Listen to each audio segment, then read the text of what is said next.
सभी मसीह भाइयों को जय मसीह की।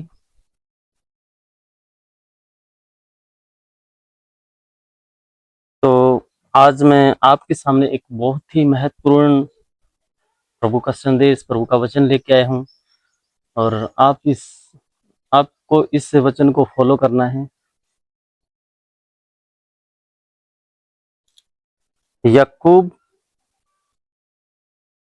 याकूब अध्याय 1 के 23 में लिखा है,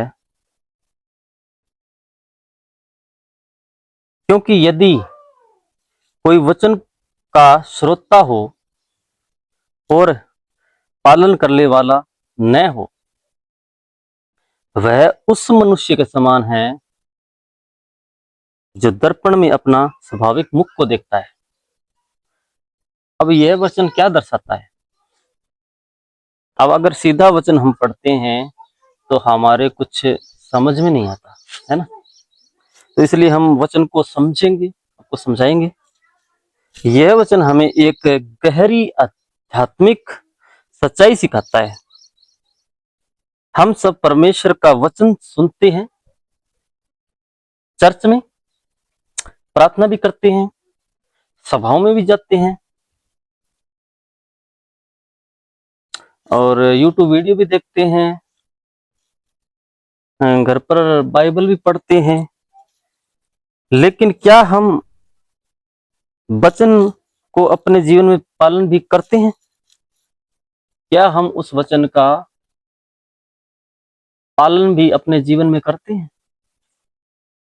नहीं करते, नहीं करते। यही है ना, पवित्र शास्त्र कहता है, अगर तुम सुनते अगर हम सुनते हैं और पालन नहीं करते तो हम भी उस व्यक्ति के समान है जो डेली अपना मुंह दर्पण में देखता है। दर्पण समझते हो? दर्पण यानी शीशा।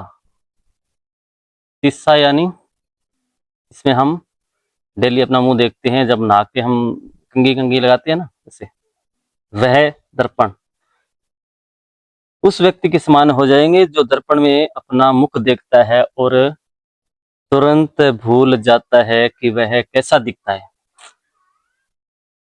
हम शीशे में जब अपना मुख देखते हैं सिर संवारने के लिए, तो उस समय तो ऐसा लगता है कि हम कितने सुंदर हैं, और कुछ देर बाद जब शीशा चला जाता है तो हम अपना मुख भूल जाते हैं कि हम कैसे दिखते हैं, तो हम वैसे हो जाएंगे। जरा सोचिए, क्या ऐसा व्यक्ति बुद्धिमान कहलाएगा? क्या ऐसा आदमी बुद्धिमान कहलाएगा जो भूल जाता है? ये वचन क्या दर्शाता है? हमें कोई वचन बता रहा है, हमें वचन सिखा रहा है, पर हमें वह वचन बोल रहा है, वह बस उतना याद है। हम सीख नहीं रहे, बस उतना बोला और उस टाइम सुना, उस टाइम चर्च खत्म हुई, घर गए, बस फिर संडे को आएंगे, फिर वचन पढ़ेंगे, फिर चले जाएंगे। मतलब वचन को अपने जीवन में लाना नहीं है ना। जब तक वचन को अपने जीवन में नहीं लेके आओगे, प्रभु काम नहीं करेगा, बिल्कुल नहीं करेगा। क्योंकि क्या ऐसा व्यक्ति बुद्धिमान कहलाएगा? क्या उसका देखना कोई लाभ देगा? क्या चर्च में जाना उसका लाभ देगा? क्या बाइबल पढ़ना उसका लाभ देगा? क्या आराधना करना उसका लाभ देगा? कोई लाभ नहीं देगा। आज बहुत से लोग बाइबल को सुनते हैं, प्रवचन पसंद करते हैं, आमीन, और इसमें क्या लिखा है? बहुत से लोग बाइबल को पढ़ते हैं, प्रवचन पसंद भी करते हैं, भी बहुत अच्छा गाते हैं पास्टर जी, आराधना भी अच्छी होती है, और ये सब अच्छा लगता है उनको। और जब आमीन बोला जाता है तो आमीन बोलते हैं, हालेलुया बोलते हैं तो हालेलुया बोले जाते हैं। लेकिन जब वचन कहता है अपने पड़ोसी से प्रेम कर, हम क्या करते हैं? पड़ोसी से लड़ाई करते हैं। लेकिन जब वचन कहता है कि अपने पड़ोसी से प्रेम कर, तो हम क्या करते हैं? पड़ोसी से लड़ाई करते हैं, झगड़ा करते हैं। है। तो हमें पड़ोसी से क्या करना है? प्रेम करना है। प्रेम में सब कुछ है, प्रेम करेंगे तो परमेश्वर भी आएगा। हालेलुया। तो हम उससे कटुता रखते हैं वह,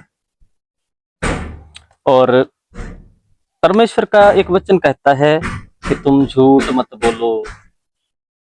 परमेश्वर का वचन कहता है कि तुम झूठ मत बोलो, लेकिन हम क्या करते हैं? अपने व्यवहार से, अपने संबंधों से, यानी कि काका मामी ये सब हो गए तो इन्होंने सिखा दिया या इनके लिए झूठ बोलना पड़ गया हमको, लेकिन हम चूकते नहीं झूठ बोलने को। लेकिन परमेश्वर क्या कहता है? झूठ नहीं बोलना है। तो वचन के हिसाब से क्या करना चाहिए? झूठ बोलना चाहिए? झूठ नहीं बोलना चाहिए। वचन यही सिखाता है। क्या झूठ बोलना, क्या पड़ोसी से बैर रखना, क्या यही सच्चा मसीह जीवन है? नहीं। सच्चा मसीह जीवन नहीं जो केवल सुनता है। सच्चा मसीह वह नहीं जो केवल सुनता है, बल्कि वह है जो वचन के अनुसार चलता है। यानी कि हम मसीह में तो हैं और मसीह का पालन नहीं कर रहे, मसीह के वचन पे नहीं चल रहे, और फिर हमें आशीष चाहिए, दुगनी आशीष चाहिए ना सबको, नहीं मिलेगी। जब परमेश्वर के वचन पे चलोगे, प्रभु पे विश्वास करके आगे बढ़ोगे, तो तुम सब पाओगे। तो जो वचन के अनुसार चलता है, वचन को जीवन में उतारना ही मसीह का साथ चलना है। यानी कि वचन को अपने जीवन में उतारना ही मसीह के साथ चलना है।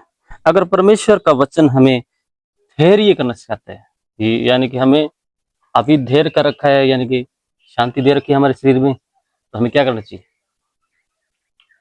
गुस्सा करना चाहिए परमेश्वर से?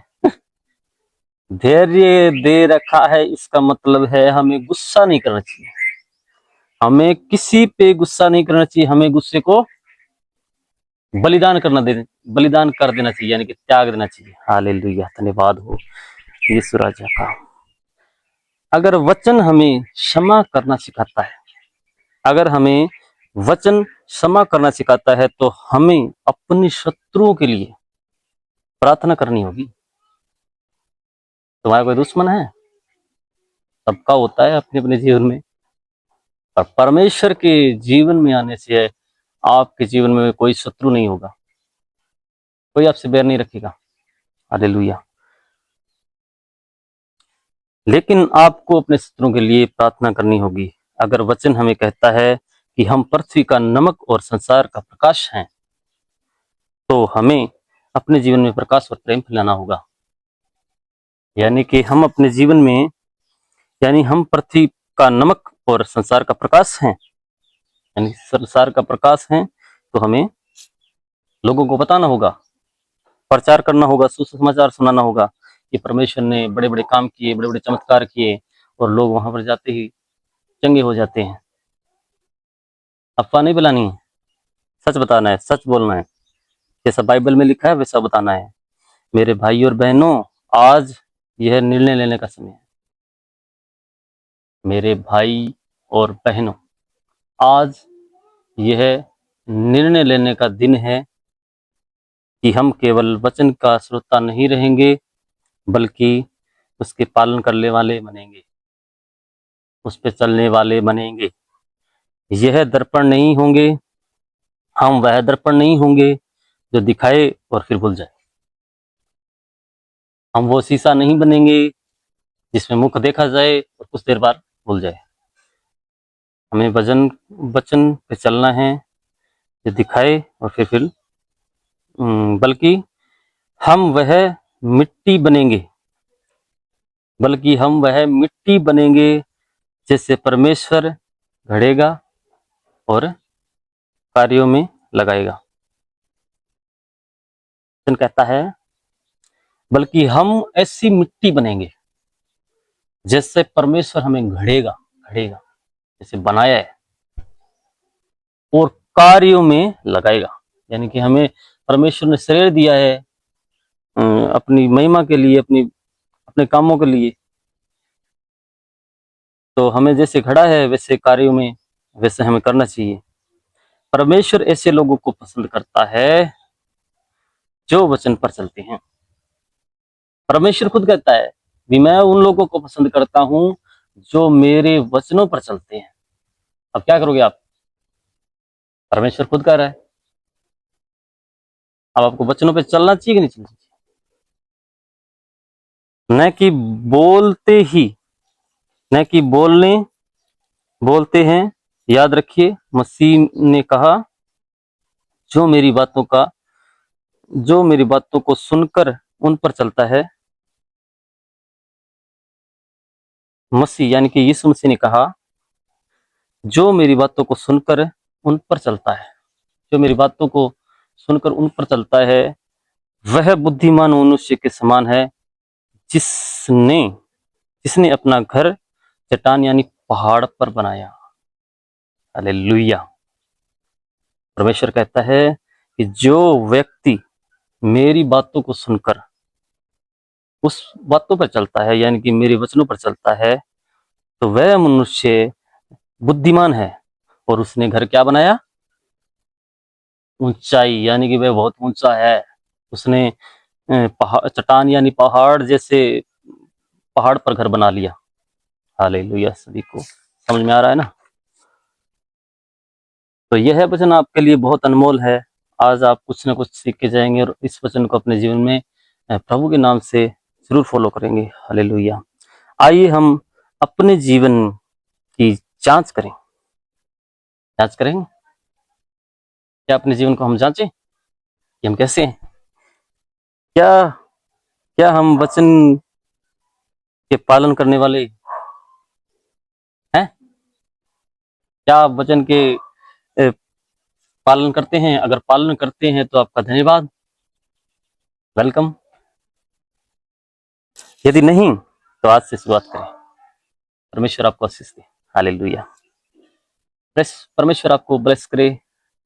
परमेश्वर आपको और ऊंचाई पे ले जाएगा तब आप परमेश्वर के वचनों पे चलोगे।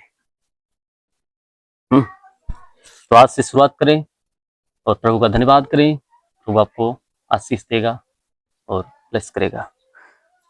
धन्यवाद। और प्रभु यीशु मसीह आप सभी को बड़ी आशीष दे, बहुत बड़ी। जैसे पहाड़ से अभी बताया ना मैंने, जो वचन पे चलता है उसका घर पहाड़ पे ऊंचाई पर है, तो वैसे ही आपका घर बहुत ऊंचाई तक जाएगा। अभी कुछ है मसीह की। आपको यह वचन पसंद आया होगा। अगर आपको यह वचन पसंद आया तो हमारे चैनल को सब्सक्राइब करें। वीडियो पसंद है तो आपको लाइक कर देना है एक प्यारा सा, और अपने मसीह भाइयों के साथ शेयर करो ताकि उनको भी ये वचन सीखने का मौका मिले। तब तक के लिए आप सभी को जय मसीह की। हालेलुया। आमीन।